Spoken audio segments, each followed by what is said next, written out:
e vamos aqui analisar o site e ver o que é que se pretende com este site.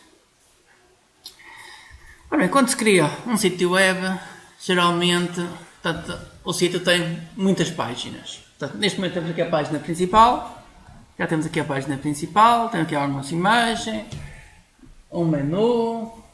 Em princípio, o menu deve dar para outras páginas.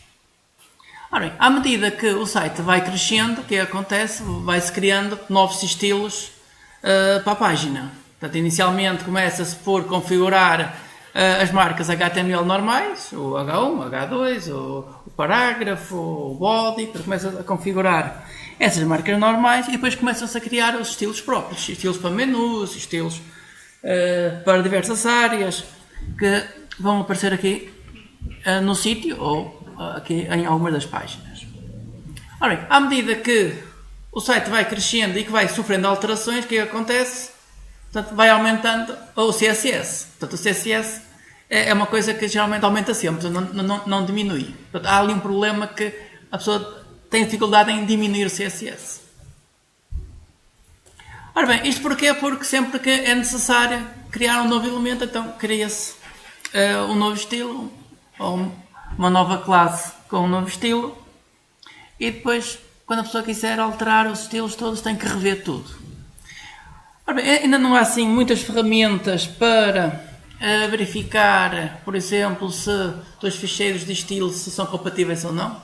Portanto, isso é uma coisa muito importante. Outra coisa importante é verificar se os estilos estão a ser todos aplicados ou não. Também isso é outra questão muito importante. Outra questão importante que temos aqui em relação aos estilos é saber se os estilos não estão a sobrepor-se uns aos outros. Portanto, isso acontece muito. Portanto, se tivermos um CSS muito elaborado, quando tal, o que acontece é que o processamento em si da página fica lento porque temos ali muitas regras, umas a sobreporem-se às outras. Portanto, quando se está a criar aqui CSS, portanto, geralmente temos aqui vários problemas. Ora bem, para evitar esses problemas, pelo menos nesta fase inicial, eu quero o seguinte, que é, eu quero que vocês alterem a página aqui do restaurante, ou as páginas tanto do restaurante ou as páginas da receita, sem inventar novos nomes de estilos. Portanto, aqui, por exemplo, vamos aqui ver, temos aqui este estilo, acabadinho de fazer, que eu vi aqui este estilo acabadinho de fazer, chamado pratos de carne. Ora bem, este estilo não está no CSS original que eu dei. Portanto, se não está no CSS original que eu dei, não podem utilizar. Portanto, não podem criar novos. Portanto, para já não quero que criem novos, que é por causa de, a seguir, nós irmos buscar outro CSS e trocar e vermos o aspecto da página com outro CSS. Só que nesse caso, os CSS têm que estar compatíveis. Portanto, não podemos ter estilos fora do que vai ser o padrão que vamos utilizar. Ora bem, isso vai permitir o quê? Isso vai permitir que a pessoa possa ter um sítio e possa ter um conjunto de páginas que a pessoa trocando o CSS, então todo o aspecto muda, mas em princípio se calhar nem é necessário fazer muitas alterações. Então, a pessoa consegue mudar o aspecto todo de um sítio sem fazer muitas alterações, só trocando CSS. Portanto, é isso que eu quero que se tente fazer, que é portanto, configurar, portanto, alterar o aspecto da página sem criar para já novos estilos. Portanto, depois, mais para a frente, logo teremos tempo de criar novos estilos e fazer alterações ao que existe. Mas para já não queremos ainda alterar aqui o conjunto de estilos pré-definidos. Portanto, em vez de utilizarem estes estilos da última aula, vamos utilizar aquele ficheirinho com estilos e vamos aplicar antes esse ficheirinho de estilos. Portanto, esta era a primeira observação que eu queria fazer. A segunda observação é a seguinte.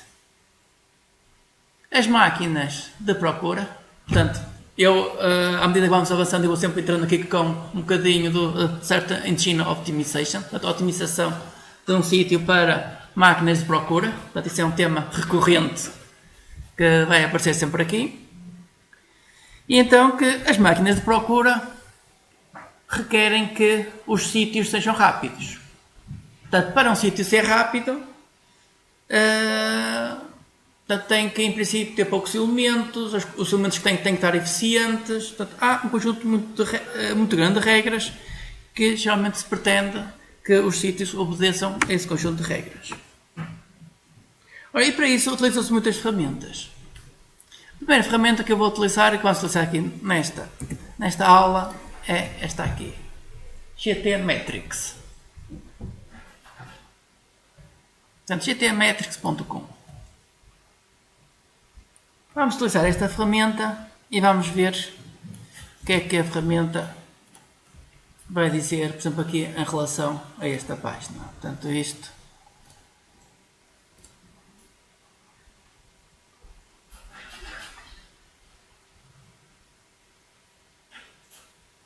Portanto, isto é aqui o site do Nuno Palma. Podem utilizar outro. Eu já alterei. Tudo bem, sim.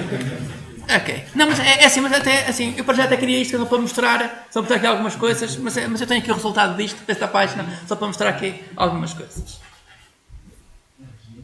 É assim, eu tenho já aqui o resultado, deixem-me ver, por acaso já apagou, não há problema, vamos criar isto de novo.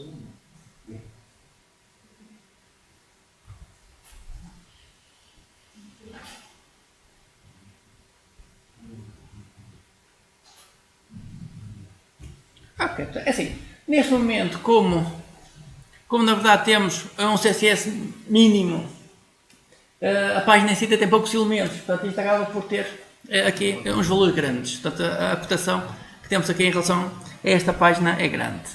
Portanto, o que é que temos aqui? Temos que a página demorou 82 segundos a ler. Portanto, isso foi o tempo que foi necessário para ler a página. Assim, 82 segundos é um bom tempo. É assim, e porquê é que isto é um bom tempo? Isto é um bom tempo porque isto tudo está numa máquina do Google. É por isso que este tempo é muito bom. Senão isto demorava 3, 4, 5 segundos. Se fosse um servidor normal. Olha, nós temos aqui um timeline que a pessoa pode ver o tempo que isto demorou. O que é que demorou? Em termos de tempo. Portanto, temos aqui que obter aqui a página inicial. Portanto, foi o primeiro pedido. O primeiro pedido à página inicial demorou 193 milésimos de segundo. Depois, a seguir, portanto, a página inicial HTML tinha lá uma instrução para executar este CSS. E isto deu erro, porque o CSS não existia. Portanto, isto é o erro. Temos aqui, isto aqui a vermelhinho, porque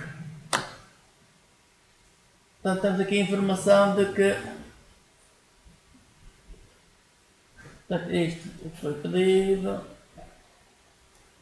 Portanto, isto é o erro. É o 404. Quando vou mandar o erro 404, portanto, quer dizer que o ficheiro não existe. Este é o erro 404. Portanto, quando a resposta é o valor 200, quer dizer que já está tudo ok. Portanto, este ficheiro não existe. Portanto, isto já demorou mais aqui uns milésimos de segundo. Só é o ficheiro que não existe. E esse site serve para calcular quanto tempo é que demora a carregar as coisas? Sim. É assim, isto serve para analisar o tempo que demora uma página a carregar, não é? Mas muito mais do que isso. Portanto, isso é só a primeira coisa. Nós vamos ver que isto... Isso serve para os motores de busca? Portanto, é assim, a ideia disto é otimizar o site para, quanto mais o site estiver otimizado, mais rápido é. Portanto, se é tanto para o motor de busca como para os utilizadores. Portanto, a pessoa aqui pode otimizar o site para, em vez dele demorar 4 ou 5 segundos, demorar 2 ou 3. Isto aqui tem muitas ferramentas para isso. Portanto, serve para a pessoa ver o que é que está a demorar tempo. Portanto, se a pessoa tem uma imagem grande, depois a pessoa nota aqui que a imagem é grande, então que demora tempo. A pessoa consegue ver o tamanho de tudo. Portanto, temos aqui um pão JPG 6K, ou 9K, 14, 15, portanto, e são tudo coisas pequenas. Então, como está tudo ali numa máquina do Google, isto é tudo rápido. Mas pronto, à medida que se vai fazendo, o que acontece? As páginas vão ter vários ficheiros CSS, vários ficheiros JavaScript, e isso tudo começa aqui a aumentar a quantidade de pedidos que é necessário fazer aos servidores. E depois todos esses pedidos demoram tempo. Portanto, se a pessoa tiver um banner grande, isso tudo acaba por depois termos aqui muito tempo e aqui a pessoa consegue analisar o que é que aconteceu. Portanto, porque há aqui pedidos, por exemplo, este aqui, o primeiro, é um pedido de blocking. Portanto, isso quer dizer que isto bloqueia tudo enquanto esta página não chegar, o programa não pode fazer mais nada. Enquanto não chegar à página inicial, o programa não pode fazer mais nada. A partir daí, portanto, já pode ir fazendo vários pedidos ao mesmo tempo. A partir daí já pode fazer vários pedidos. Portanto, ele depois de ler o fecheiro HTML, teve aqui um bocadinho de tempo a processar e passou logo a fazer os pedidos todos. E depois os CSS podem fazer novos pedidos, isso tudo. Portanto, isto é uma das partes. Ora bem, e agora temos aqui imensas características que também são analisadas.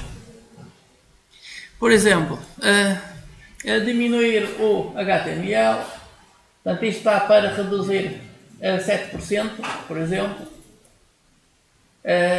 Isto porquê? Porque, em princípio, o HTML deve ter ali muitos espaços que não interessa. Portanto, também quando tivermos com o CSS a mesma coisa, podemos ter ali muita informação, então a gente pode compactar e enviar menos informação. Portanto, e se a pessoa der aqui um clique, ele devolve a página agora com... Aqui no caso aqui não deu, Optimize Version. Aqui assim, na versão otimizada, a pessoa tem a página com aquele menos 7% de espaços ou de outros caracteres. Manter, podemos ver, vamos aqui mostrando numa página isto e abrir isto. Ok, portanto temos aqui os estilos estão todos aqui. Uma ou duas linhas, portanto ele reduziu a quantidade de linhas que temos aqui. Portanto, em princípio não há aqui linhas vazias entre o HTML. Portanto, ele faz aqui uma compactação mínima. Portanto, ele reduz aqui um pouco a quantidade de informação que tem a página.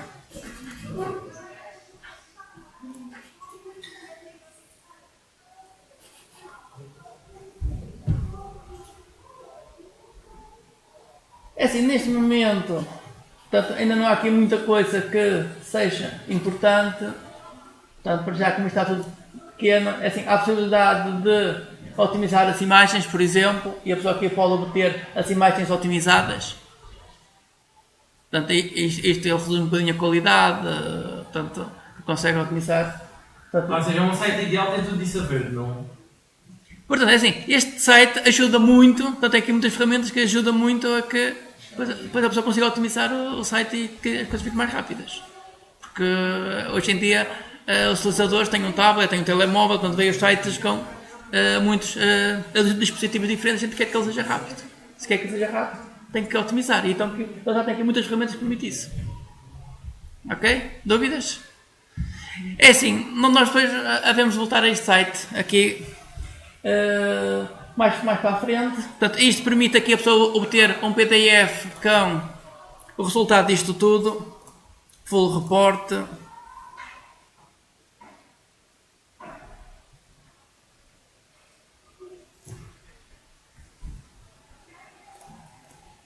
Ok, e a pessoa pode obter um PDF, tem aqui as recomendações que ele propõe em relação ao site. Portanto, se a pessoa fizer aqui o teste várias vezes, portanto, ele vai armazenando os diversos testes e depois a pessoa tem a evolução, o que é que aconteceu ao longo do tempo, isso tudo. Portanto, este é um site interessante para a pessoa perceber como é que depois pode otimizar as nossas páginas. Sim, para já, quando a pessoa tem uma página muito simples, portanto não há ainda muito que otimizar, mas no futuro devemos voltar aqui a este site. Fechar. Ora bem, outra questão que é importante é a seguinte. Ora bem, na aula de hoje vamos utilizar o CSS que foi dado, mas além disso vocês vêm aqui a este site, portanto, e vão escolher aqui. O sim. professor pode fazer upload desse site já com o CSS aplicado até à fundo no Moodle? Sim, mas é assim para já. Ainda não tenho isto com o CSS aplicado, portanto isto é para vocês fazerem. Portanto, isto ainda não há, isto é para vocês fazerem e praticarem aqui. Portanto, hoje o que se pretende é que vocês peguem no vosso sítio, apliquem o CSS que foi dado numa das aulas anteriores e, além disso, vamos aqui escolher um outro layout aqui um destes templates de sítios, e depois vamos utilizar o CSS e vamos verificar se os CSS são compatíveis ou não. Ora bem, verificar se os CSS são compatíveis, há algumas ferramentas que ajudam a fazer isso, assim não há ferramentas ótimas, mas há algumas ferramentas poucas que ajudam a fazer isso. Portanto, é necessário verificar se as marcas são iguais, se não são, se os CDs, portanto, depois o estilo interno de cada um não é importante. Mas aqui o que se pretende é que vocês apliquem os estilos dados na aula anterior e depois escolhem aqui um destes exemplos e vamos ver se os estilos são compatíveis, se podem trocar o CSS. Isto sem fazer muitas alterações. Portanto, esse é o trabalho que temos agora para esta aula.